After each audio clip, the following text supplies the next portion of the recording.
Grafting করা লটকনের চারা বলে আপনি আমাকে এগুলো কি দিয়েছিলেন বলেন দেখেন।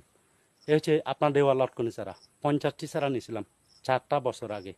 আমার থেকে লম্বা লম্বা হয়ে গেছে এইসব চারাগুলো, দেখলে আমার এখন রাগ উঠে। বিসি ধরে নাই, আগামী বছর যদি বিসি না ধরে আপনার বিসিগুলো এনে আমি এই লটকন গাছে লাগাই দেব, বলবো যে এটা আপনার বিসি, লটকনের বিসি লটকন।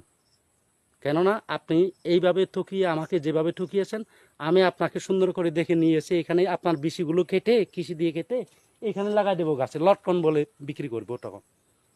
কারণ আপনি ডোকাবাস করছিলেন। আপনার দেওয়া লটকনে ছাড়া কত বড় বড় হয়ে গেছে, 4 বছরের মাথায় এত আমার থেকে অনেক লম্বা লম্বা হয়ে গেছে, কিন্তু একটা লটকনের বোল পর্যন্ত আসেনি, পুলো পর্যন্ত আসেনি। আপনি দিয়েছিলেন বাইরে থেকে আনছি এই বলে আপনি লটকন ছাড়া দিয়েছিলেন। এই লটকন ছাড়াগুলো কিন্তু এই যে দেখেন, এইটাও